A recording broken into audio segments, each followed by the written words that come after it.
सास का मायका प्रेम। रिद्धि की सास को हर वक्त अपने मायके का गाना गाने की आदत थी। अरे बस करना माँ, मामा का ये किस्सा तो 50 बार पहले भी सुना चुकी है। अरे हाँ, तो क्यों ना बताऊं। तेरे चाचा तो उस वक्त हाथ झाड़ कर खड़े हो गए थे। तब मामा ही था तेरा जो आगे आया और मदद की। देखो अब ठीक है ना, जो हो गया सो हो गया।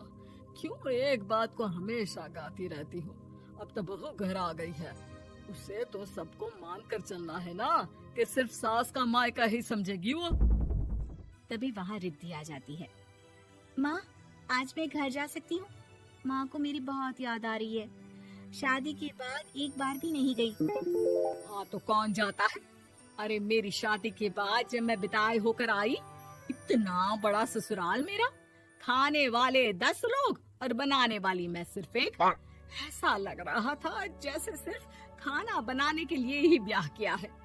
वो तो मेरा भाई था, गांव से एक काम करने वाली चाची को भेज दिया जो मेरा हाथ पटाती थी, और उसको पैसा, खाना, कपड़ा, रहने के लिए कमरा, वो सब किसने दिया था?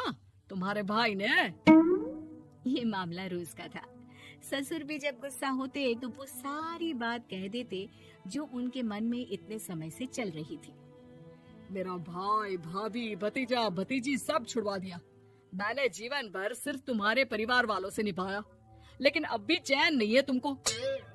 बहू के सामने सास को लगा कि उसकी बेइज्जती हो रही है। अब सुन बहू, अपने कमरे में जा, कहीं नहीं जाना मायके वायके। घर का काम कौन करेगा? पड़ोसन। बहू समझ जाती है मामला गर्म चल रहा है। कमरे में जाने में ही भलाई है। कमरे में क्या है? तुम्हारी माँ हर वक्त चिक चिक चिक करती रहती है। कल ताई मिली थी तुम्हारी मुझे, लेकिन मजाल है सासू माँ की उन्होंने एक बुराई की हो, लेकिन सासू माँ हाँ, जब देखो तब ससुराल के लोगों की बुराई करती रहती है। बेचारे पापा जी कितना मिस करते हैं अपने घर वालों को। मेरा तो बड़ा मन करता है कि ताऊ जी, चाचा जी और सब मिलकर रहे, ना साथ रहे लेकिन आना जाना तो ठीक से रखे।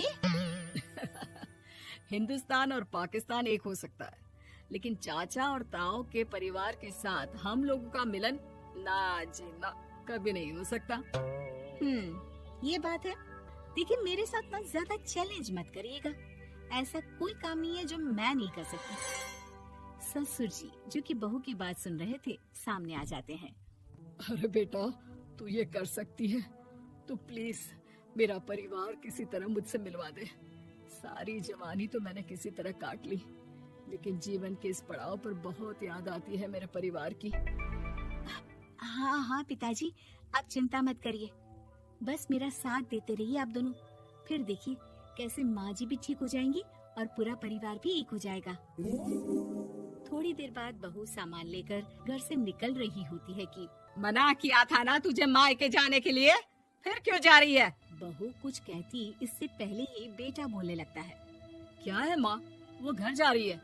वैसे भी उसके माता पिता ने मुझे 10 लाख दिए तब जाकर मेरा काम शुरू हो पाया, वरना तूने मेरे लिए किया क्या है?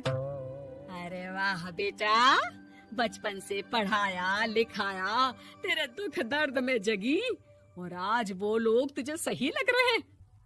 और फिर ससुराल में लड़की खुश रहे, ये तो मायके वालों की जीवन भर की जिम्मेदारी रहती है। तो ये तुमको भी तो सोचना था ना।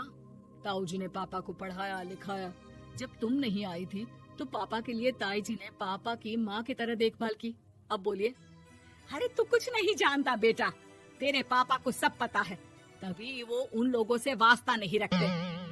मैं उन लोगों को जानता हूँ, लेकिन मैं तुम्हें नहीं जानता कि तुम्हारे मन के लायक काम नहीं हुआ तो तुम घर की शांति बर्बाद कर दोगी।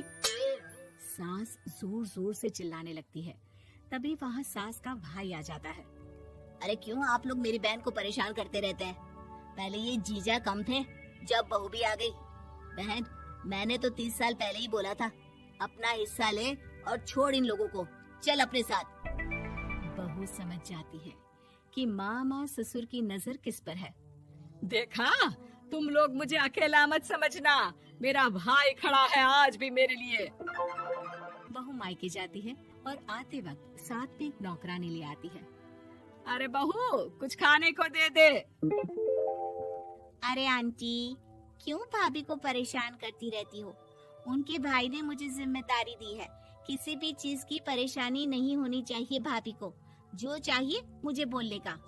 आय हाय, बहू के मायके वालों का इतना दखल। ये मेरा घर है, कोई कल का आए इसे पूरा कैप्चर कर ले, ये बर्दाश्त नहीं होगा मुझसे। क्या हो गया सासू माँ? क्यों सुबह सुबह चिल्ला रही हैं? चमेली, ओ चमेली, क्या कहा था मेरे भाई ने तुझे? अरे दीदी बहुत तेज है आपकी सासू माँ। मैंने तो बोला कुछ चाहिए तो मांग लो मुझसे। अरे निकल यहाँ से, घर को रेलवे स्टेशन बना रखा है, जो देखो वो घुमा जा रहा है यहाँ से वहाँ। ये कहीं नहीं जाएगी। ये जाएगी तो घर का काम कौन करेगा? मैं। हाँ, और क्या करती है बहुएं? घर का काम ही तो करती है, इसमें नया क्या है? तभी वहाँ ससुर जी आ जाते हैं। हाँ, तो यही बात तो तुम्हें भी समझनी चाहिए थी ना। आज बहू के मायके से नौकर आ गया तो तुम्हें बुरा लग रहा है? अरे तो उस वक्त गर्मा गर्म खाना तो सबने खाया ना। ऐसा तो नहीं है कि मेरे मायके का नौकर था तो सिर्फ मेरे लिए बनाता था। अरे निकालो इसे, फिलहाल बाद में बात करती हूँ।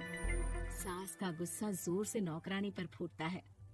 तभी वहाँ बेटा सामान के साथ आकर खड़ा हो जाता है। चलो रिद्धि, तुम ठीक बोलती हो। मेरी माँ को तो हम लोगों की कोई फिक्र है ही नहीं, ये तो सारा दिन सिर्फ अपने बारे में सोचती है। और देखिए, मैं अब से कह रही हूँ कि अब से इस घर की तरफ आपको देखना भी नहीं है। नहीं आना आज के बाद इन लोगों से मिलने। हाँ हाँ, बस कभी कभी दिन में 2 बार मिलने आ जाओ। नहीं, बिल्कुल नहीं। ससुर झूठा नाटक करते हुए। मेरी बीवी ने मुझे मेरे ही परिवार से दूर कर दिया, आज बहू मेरा इकलौता बेटा दूर कर रही है। हाय, कैसे जीऊंगा मैं?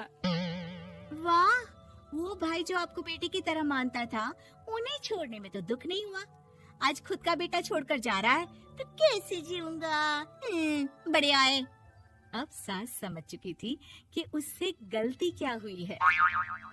मुझे माफ कर दे बहू, अब मेरी समझ में आ गया कि अपनों से दूर कर बीवियां पति का भला नहीं बल्कि उन्हें जीवन में अकेला कर रही है। मुझे माफ कर दे, मैं अब सबसे माफी मांग लूंगी। ससुर जी दूर से बहू को थम्स अप दिखाते हैं।